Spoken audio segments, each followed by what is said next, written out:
Welcome to In the Kitchen. I'm Lisa Prinky with Q1 Video Network, and it is Celebrity Chef Week on Q1 Video.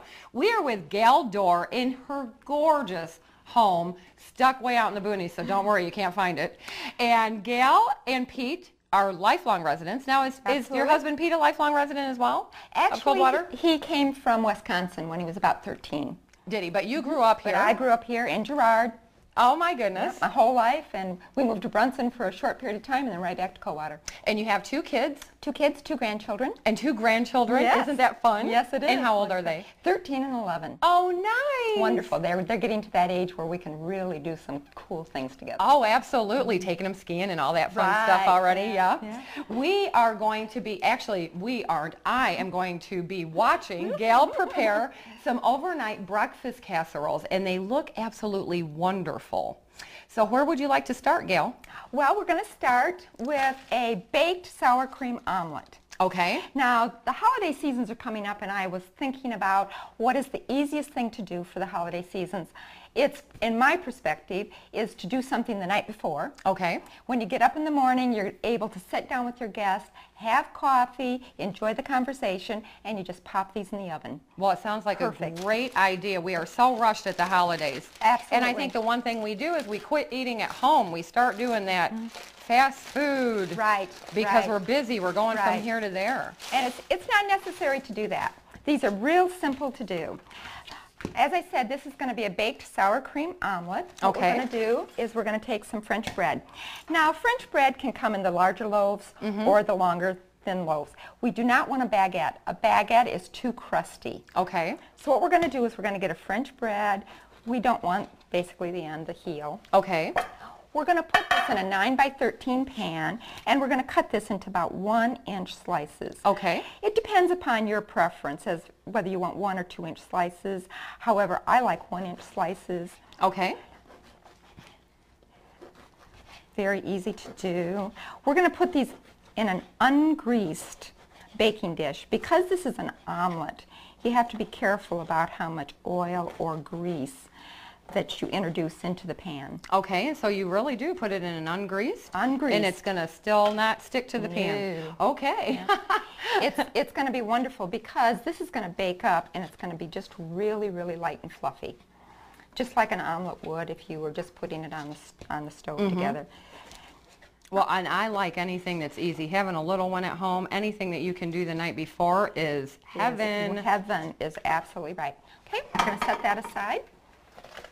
It's pretty easy, right? Yes, that looked very easy. I could do that. I forgot to get out my cheeses. Let me get out my cheeses.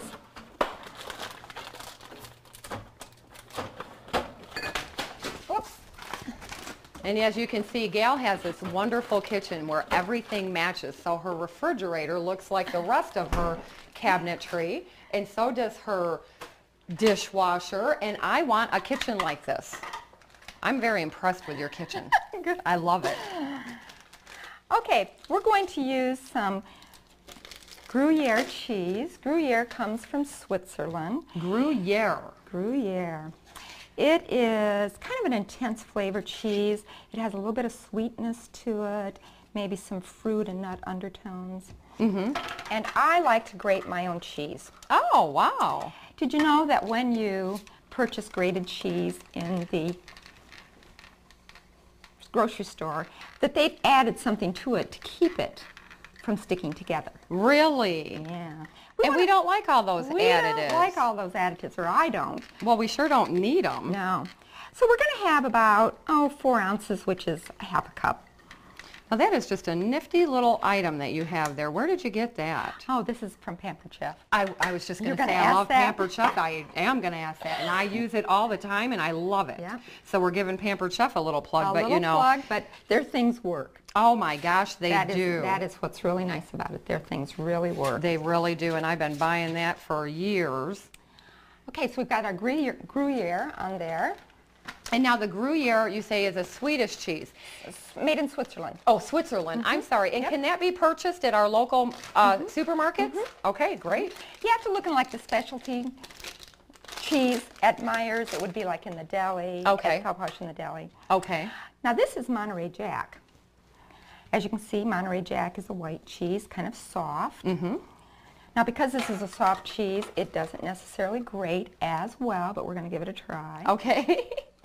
Again, because I don't like buying pre-grated cheese. Now you can buy this already grated. The Gruyere you can't. Okay. But the Monterey Jack you can. But if it just gets a little stuck, that's okay. Just pull it out. I don't know, but I love cheese, and I'm already liking how much cheese we're putting into this dish.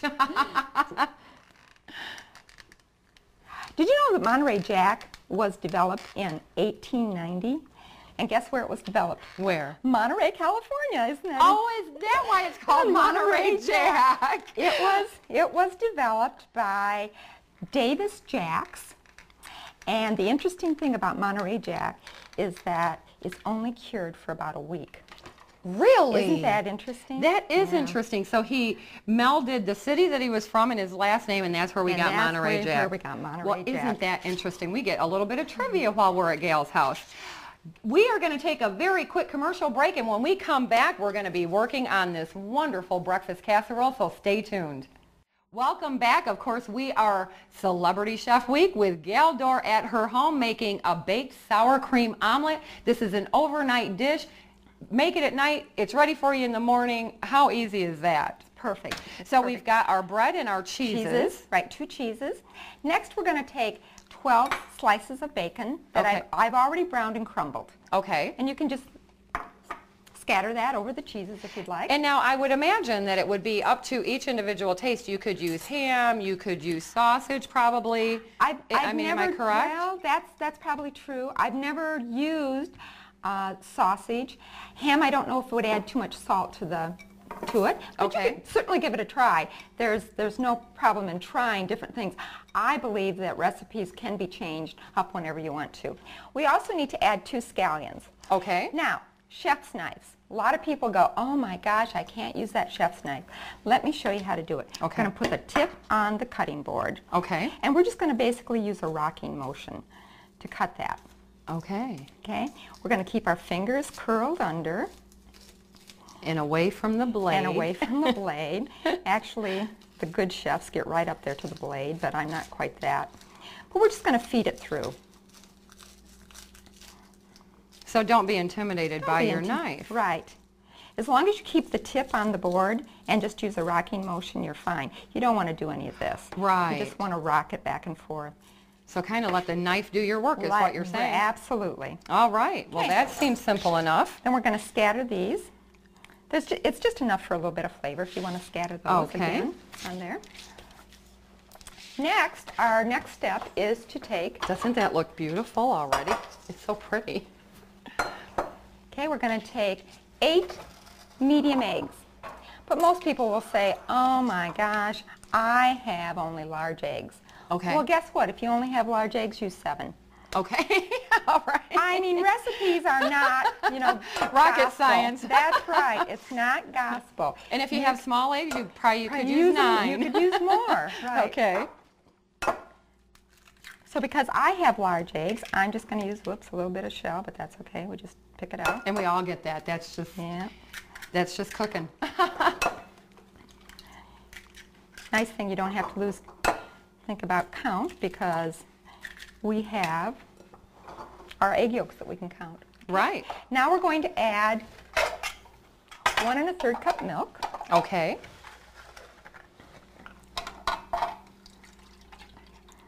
Oh, and I like your measuring cup. Oh, you can see it from the inside. You can see it from the inside. Right. How nice. I'm always doing this number on the counter, looking to see if I'm level. And all right. She's putting wine in breakfast. Of course she is. It's Gail. If it was night, I'd be having a glass while we're putting this together. While we're putting it together. Right. So we're going to add 1/3 cup of white wine. Now, this is optional. Okay. But I believe it adds a lot of nice flavor to it.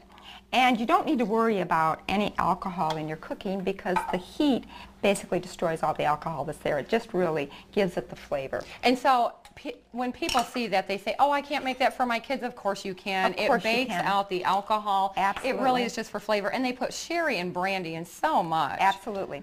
A teaspoon of Dijon mustard. 3/4 cup of sour cream. And here's where the sour cream comes in. I was starting to get a little curious.